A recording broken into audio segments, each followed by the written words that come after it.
Shalom Bapak Ibu, Saudara-saudari, Jemaat GKT 1 yang dikasihi Tuhan.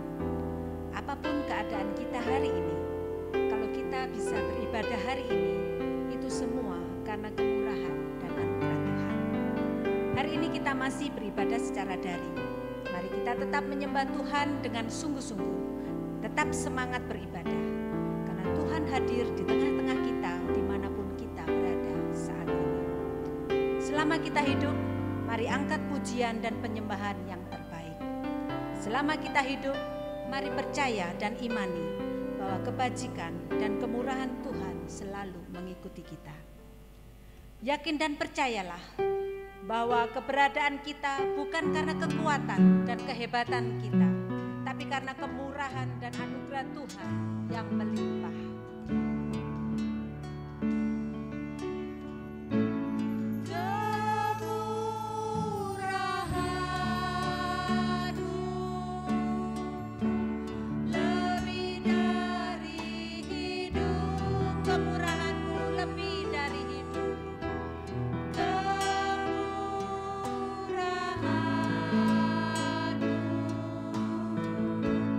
Lebih dari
saat teduh.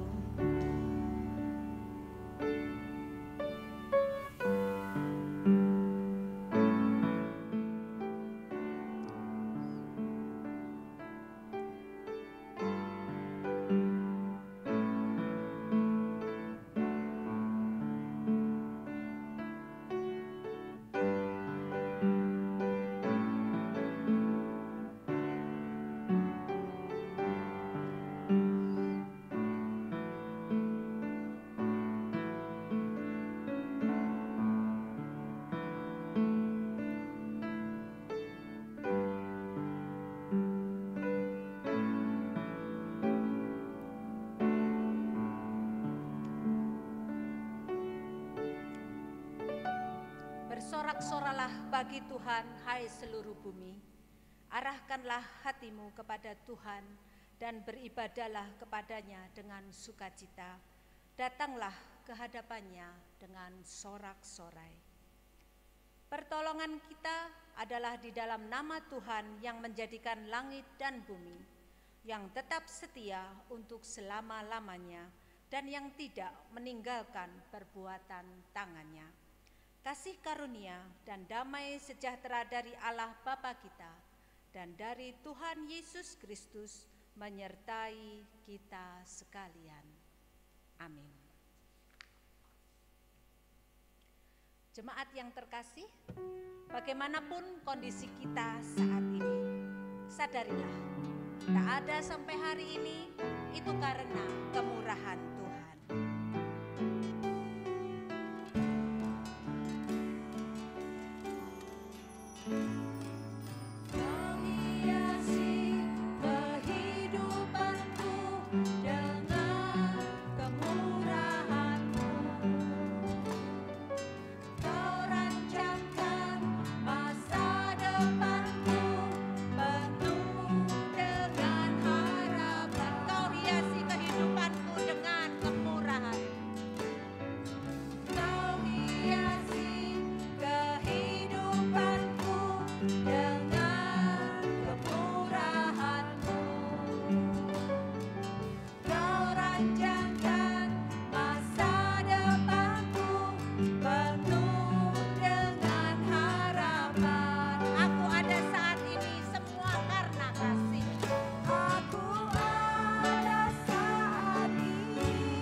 Dengarkanlah berita anugerah yang diambil dari 1 Yohanes 1 ayat yang ke-9. Jika kita mengaku dosa kita, maka Ia adalah setia dan adil, sehingga Ia akan mengampuni segala dosa kita dan menyucikan kita dari segala kejahatan. Petunjuk hidup baru diambil dari Filipi 2 ayat yang keempat. Dan janganlah tiap-tiap orang hanya memperhatikan kepentingannya sendiri, tetapi kepentingan orang lain juga. Demikian berita anugerah dan petunjuk hidup baru pada hari ini. Kiranya menjadi berkat buat kita semuanya. Mari kita akan masuk di dalam doa syukur dan pengakuan dosa. Tuhan Yesus, kami kembali datang kepadamu minggu pagi hari ini. Kami mengucap syukur untuk penyertaan-Mu sepanjang malam. Kami mengucap syukur untuk pemeliharaan-Mu dalam kehidupan kami. Kami mengucap syukur bisa beribadah walau dengan daring. Terima kasih untuk rekan-rekan pelayanan yang sudah mempersiapkan kebaktian pagi hari ini. Ampunilah kami yang seringkali merasa khawatir, mendukakan hati Tuhan karena perbuatan dan pikiran kami yang menyakiti orang-orang di sekeliling kami. Ketidakjujuran, ketidaktaatan, bermalas-malasan, iri hati, selalu memikirkan diri sendiri, dan banyak lagi yang lainnya. Ampunilah kami ya Tuhan. Ajarlah kami untuk selalu taat dan setia melakukan segala perintah-perintah-Mu. Selalu bersyukur, yakin dan percaya bahwa Engkau selalu merancangkan sesuatu yang baik untuk kehidupan kami. Dalam nama Tuhan Yesus kami berdoa. Amin. Kita sudah menerima anugerah Tuhan, selalu merasakan kemurahan Tuhan, pemeliharaan Tuhan, kekuatan dari hari ke hari. Sudah berapa banyak yang kita lakukan buat Tuhan? Selagi ada kesempatan, jadilah berkat bagi banyak orang. Berkat bukan hanya melulu materi, tapi bisa berupa senyuman, kasih, perhatian, doa, sukacita dan damai sejahtera. Semuanya adalah berkat yang tidak bisa dibeli dengan uang.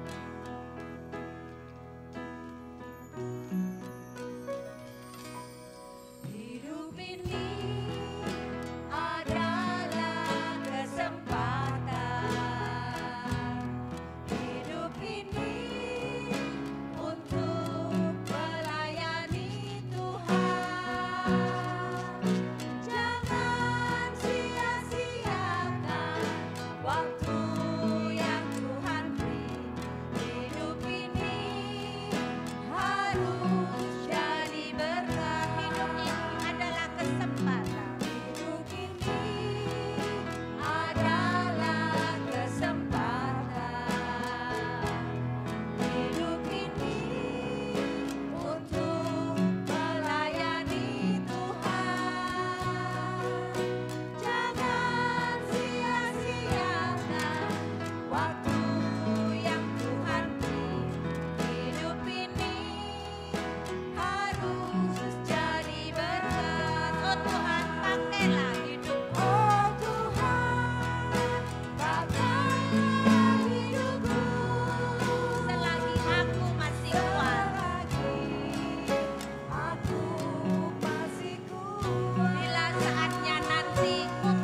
Dengan sikap berdiri, marilah kita bersama umat Allah di segala zaman mengikrarkan pengakuan iman kita dalam pengakuan iman rasuli yang berbunyi demikian.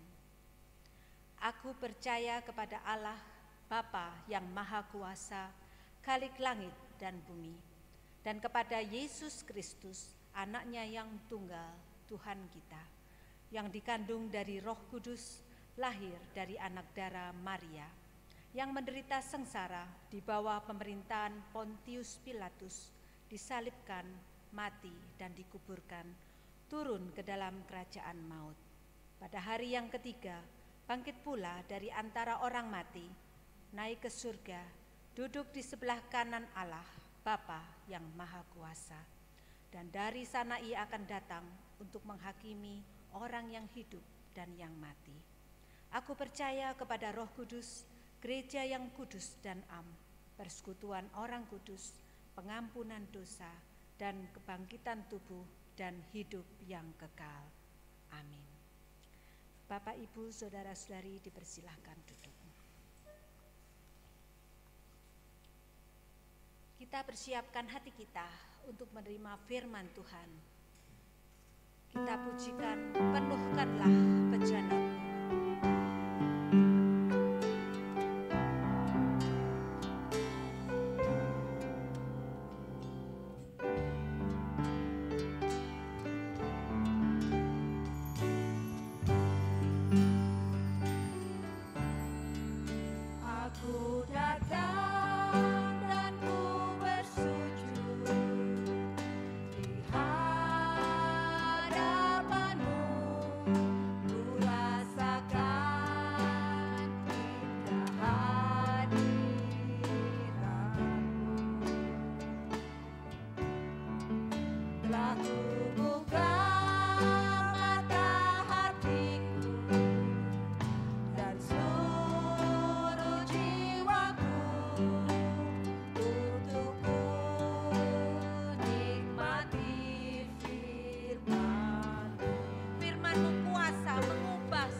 Shalom, jemaat yang dikasihi Tuhan.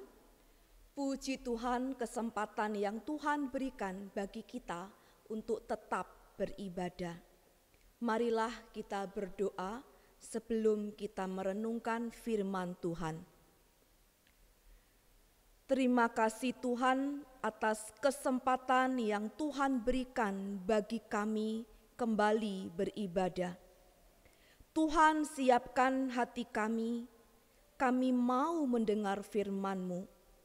Mohon pertolongan Roh Kudus-Mu, berkati pemberitaan firman Tuhan dari awal sampai akhir. Berkati kami semua. Dalam nama Tuhan Yesus, amin. Kita akan membaca firman Tuhan dari Filipi 2 ayat yang keempat. Dan janganlah tiap-tiap orang hanya memperhatikan kepentingannya sendiri, tetapi kepentingan orang lain juga. Jemaat yang dikasihi Tuhan, dunia mengajarkan hidup yang berpusat, yang berfokus pada diri sendiri. Hidup yang hanya memperhatikan diri sendiri tanpa mempedulikan orang lain. Hidup yang hanya mementingkan kebutuhan sendiri dan tidak peduli dengan kebutuhan orang lain. Hidup yang hanya mementingkan kelompok atau golongannya sendiri tanpa peduli dengan kelompok atau golongan yang lain. Hidup yang hanya mementingkan diri sendiri itu menjadi pribadi yang egois, yang tidak mempunyai wawasan atau pikiran yang luas. Hidup yang berpikir sempit, yang tidak mau peduli dengan kepentingan dan kebutuhan orang lain. Jika saya dan saudara hanya memperhatikan kepentingan diri kita sendiri, apa yang terjadi? Kita perhatikan di jalan raya. Jika orang-orang di jalan raya hanya memperhatikan kepentingannya sendiri, wah, saya ada kebutuhan yang mendesak, saya harus cepat-cepat, saya harus pergi dengan segera. Tanpa peduli dengan orang lain, apa yang terjadi? Bisa terjadi kecelakaan. Satu ketika saya pergi ke pasar jalan kaki.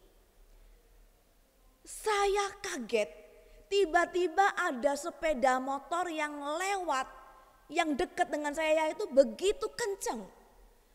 Langsung saya kaget sekali dan itu mengganggu saya. Apa yang terjadi jika dalam sebuah keluarga, misalkan ayah hanya memperhatikan kepentingannya sendiri, atau jika seorang ibu di tengah-tengah keluarga itu hanya perhatikan kepentingannya sendiri dan juga anak-anak. Dalam sebuah komunitas, dalam sebuah gereja, dalam sebuah negara atau pemerintahan dunia, jika yang ada hanya mengutamakan kepentingan sendiri tanpa memperhatikan kepentingan orang lain, maka yang terjadi adalah perpecahan, perselisihan, timbul kejahatan, bukan perdamaian, bukan persatuan. Dalam hidup bersama dengan orang lain, entah itu dalam sebuah keluarga, dalam sebuah komunitas, dalam sebuah masyarakat, kita tidak dapat hidup dengan cara yang demikian. Hidup yang hanya memperhatikan kepentingannya sendiri tanpa memperhatikan kepentingan orang lain. Setiap orang punya kepentingan, betul? Ya, saya punya kepentingan, kamu juga punya kepentingan. Tetapi kata Rasul Paulus, janganlah tiap-tiap orang hanya memperhatikan kepentingannya sendiri, tetapi kepentingan orang lain juga. Janganlah saya hanya memperhatikan kepentingan saya sendiri. Janganlah kamu hanya memperhatikan kepentinganmu sendiri. Dalam situasi saat seperti ini, di mana tuntutan semakin tinggi, dengan segala tantangan yang ada, tidak mudah bagi kita untuk tidak hanya memperhatikan kepentingan kita sendiri. Kita diminta untuk memperhatikan kepentingan orang lain. Kita perlu belajar dan terus belajar untuk peduli memperhatikan kepentingan orang lain. Kita belajar dari Kristus. Kristuslah teladan kita. Dalam ayat yang ke-6 disebutkan bahwa Kristus tidak menganggap setara dengan Allah itu sebagai milik yang harus dipertahankan. Kristus dikatakan mengosongkan dirinya, artinya dia merendahkan dirinya menjadi seorang manusia dan mengambil rupa seorang hamba. Kristus merendahkan dirinya, bahkan dikatakan mulai saat kedatangannya, mulai saat Kristus lahir dalam dunia ini di sebuah kandang yang hina, dalam kemiskinan di antara orang-orang yang rendah. Mulai kedatangannya, Kristus itu menunjukkan, menyatakan hidupnya bahwa dia merendahkan dirinya sampai dia taat mati di kayu salib. Yesus yang adalah Raja dalam segala kemuliaannya itu, Yesus rela merendahkan dirinya menjadi hamba, menjadi manusia. Kristus datang dari surga, taktanya yang mulia. Dia datang, dia rela datang ke dalam dunia. Dalam keadaan sebagai manusia, Kristus telah merendahkan dirinya dan taat sampai mati, bahkan sampai mati di kayu salib. Kematian Yesus di atas kayu salib itu menunjukkan kerelaannya untuk berada di titik yang paling rendah dalam hidup seorang manusia.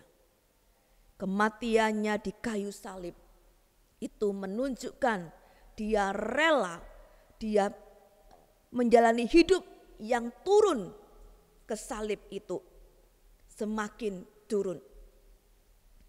Dia datang untuk melayani manusia, hidup di antara manusia. Yesus pernah lapar. Dalam kehidupannya ketika menuju salib, Yesus haus, Yesus lelah, Yesus menanggung rasa malu, cemooh, dihina, diludahi. Dia menyerahkan seluruh hidupnya untuk kita. Tubuhnya dan darahnya dicurahkan bagi kita. Semua itu dilakukan bukan untuk kepentingan dirinya, tetapi untuk kepentingan manusia, untuk kita orang-orang berdosa. Siapakah kita sehingga Yesus yang mulia itu mau datang ke dalam dunia, datang untuk melayani, menyelamatkan kita orang-orang berdosa. Kita seharusnya tidak layak untuk menerima kasih-Nya, untuk menerima pengampunannya.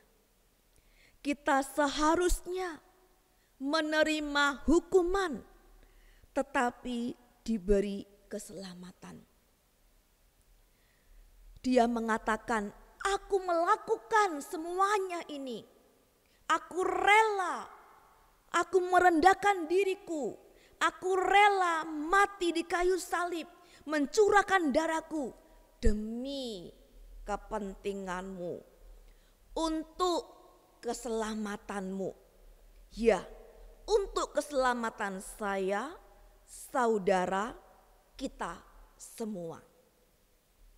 Yesus menyatakan kerelaannya, dia mau merendahkan dirinya untuk orang lain. Apakah kita mau meninggalkan si aku?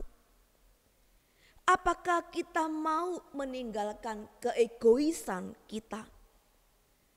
Apakah kita mau meninggalkan kesombongan kita? Apakah kita mau meninggalkan ambisi kita? Kalau selama ini mungkin kita hanya fokus, hanya memikirkan kepentingan dan kebutuhan diri kita sendiri. Marilah kita berubah. Hidup kita tidak hanya untuk diri sendiri, tetapi hidup bagi Tuhan dan sesama. Kapan saya terakhir memperhatikan orang-orang di sekitar saya? Kapan saya terakhir mempedulikan mereka?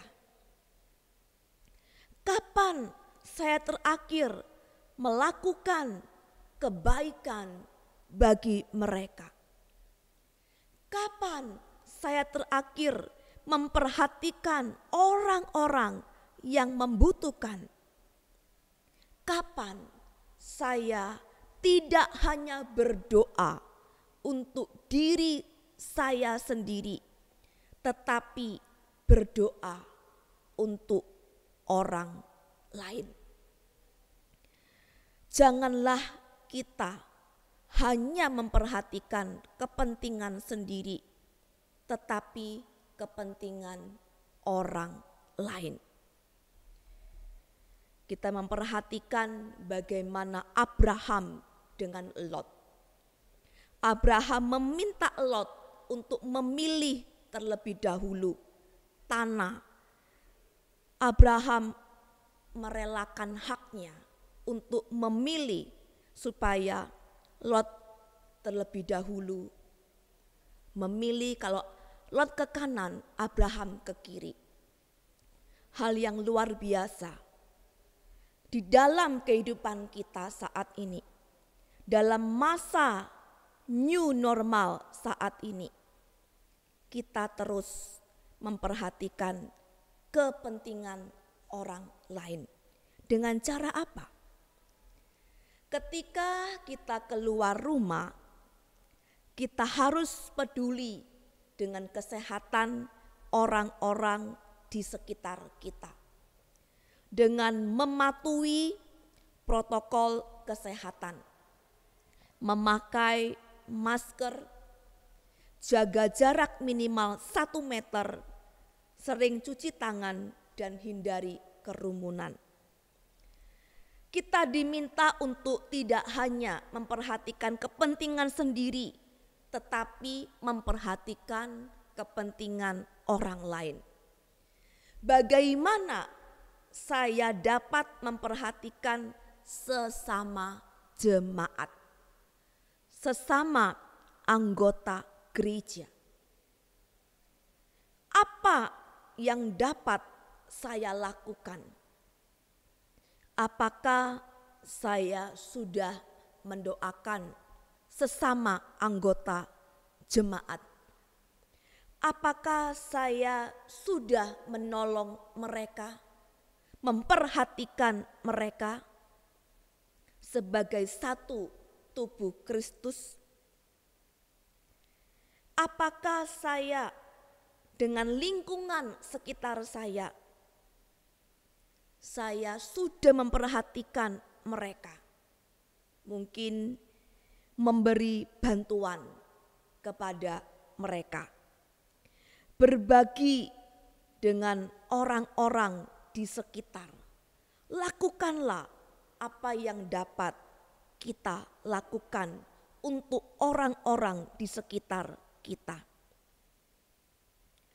Bagaimana dengan keluarga? Mungkin selama ini kita disibukkan dengan urusan kita sendiri. Sebelum masa COVID, mungkin kita sibuk dengan pekerjaan kita sibuk dengan urusan kita sendiri, dengan segala kesibukan yang ada, sehingga kurang memperhatikan anggota keluarga. Saat ini adalah kesempatan yang Tuhan berikan bagi kita. Gunakan kesempatan yang Tuhan berikan untuk memperhatikan kepentingan keluarga, memperhatikan kepentingan orang-orang di sekitar kita. Ingatlah, janganlah kita hanya memperhatikan kepentingan kita sendiri, tetapi kepentingan orang lain juga. Amin. Mari kita berdoa.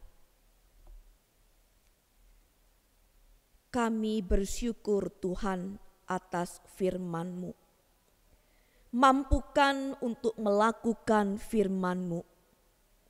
Pakai hidup kami menjadi berkat bagi banyak orang. Kami berdoa untuk jemaat yang sakit, yang lemah tubuh, yang usia lanjut. Berilah mereka kesembuhan, kekuatan daripada-Mu.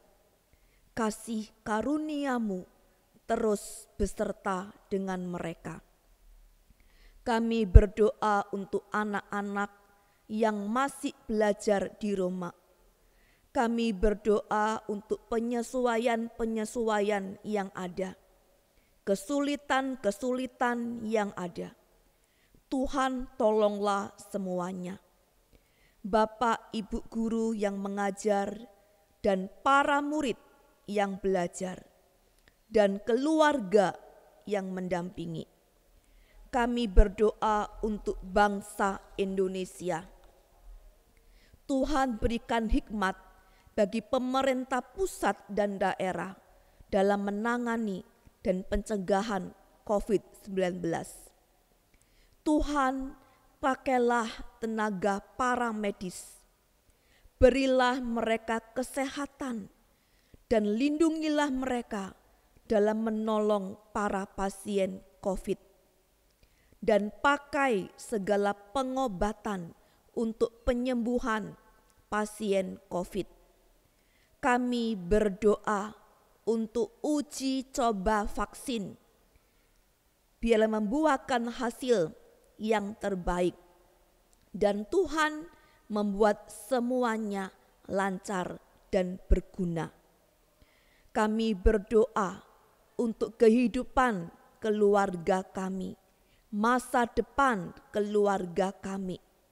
Berikan kami kesehatan, kekuatan, sehingga dapat bekerja dengan baik. Berkatilah usaha dan pekerjaan kami. Cukupilah apa yang menjadi kebutuhan kami sehari-hari. Dengarkan doa kami. Kami serahkan dalam nama Tuhan Yesus. Amin. Terima kasih kepada Pendeta Melati yang sudah menyampaikan kebenaran firman Tuhan pada pagi hari ini. Persembahan bisa melalui transfer ke rekening yang ditampilkan atau dikumpulkan dan diserahkan saat ibadah aktif kembali. Terima kasih, Tuhan Yesus memberkati. Tiba di penghujung kebaktian pagi hari ini. Suka duka mewarnai kehidupan ini. Yakin dan percayalah, Tuhan mampu pulihkan kondisi kita yang di luar batas kemampuan kita. Ingat, menyerah bukanlah jawaban. Putus asa bukanlah jawaban. Selama kita masih bernafas, masih ada mujizat, bangkitlah. Tuhan sanggup memulihkan hidup. Serahkanlah segala kekhawatiranmu kepadanya, sebab Ia yang memelihara kamu.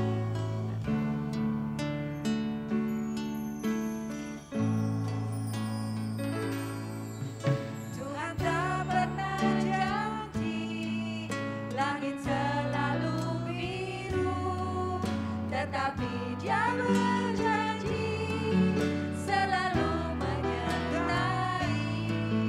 Tuhan tak pernah janji jalan selalu rata, tetapi Dia berjanji berikan kekuatan. Jangan pernah menyerah, jangan pernah menyerah, jangan berputus asa. Mujizat Tuhan ada saat hati menyembah. Jangan pernah menyerah, jangan berputus asa. Mujizat Tuhan ada bagi yang setia dan percaya. Tuhan tak pernah janji langit selalu biru.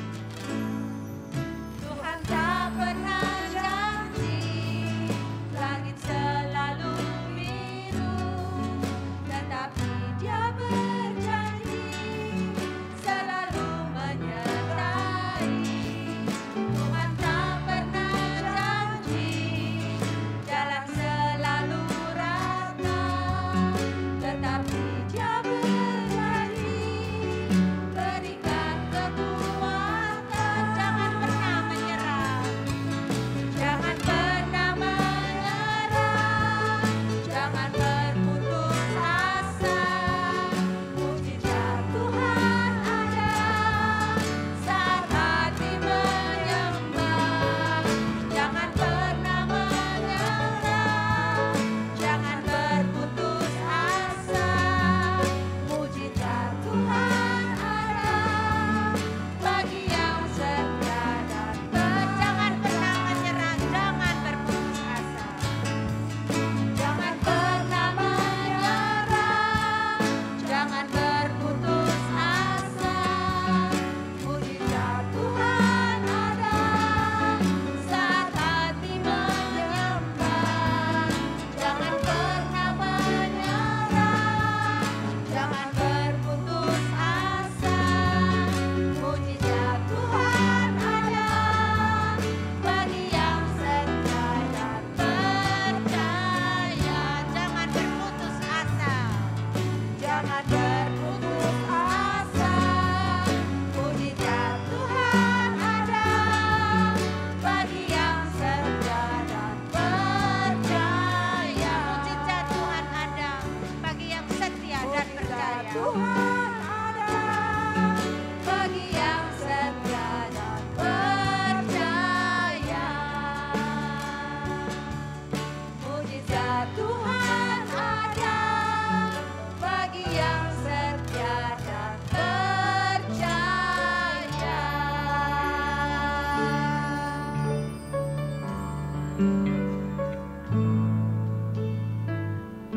Segala kemuliaan hanya bagi Tuhan. Doksologi.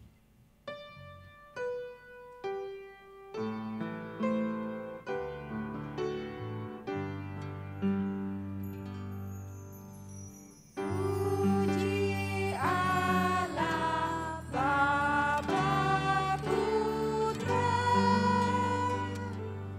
puji Allah Roh Kudus.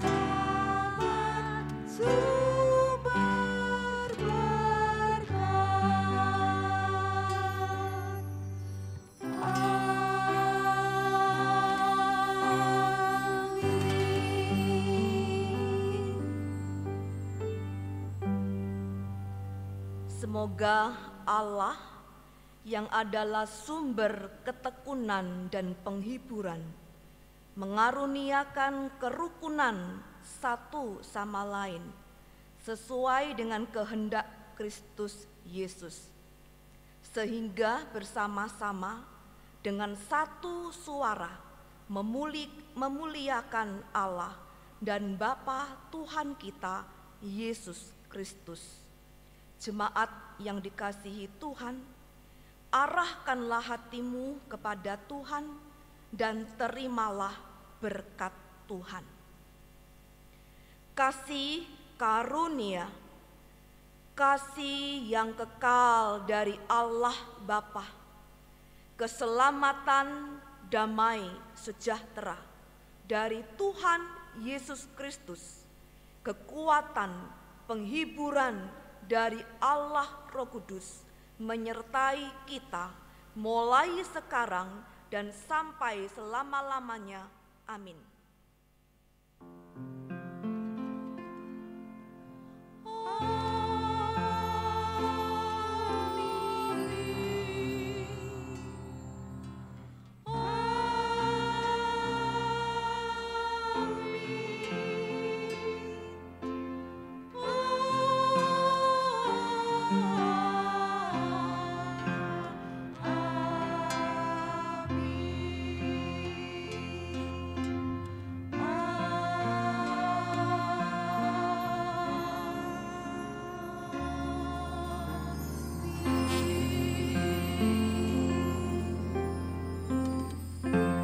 Silakan duduk, ibadah selesai, selamat hari Minggu.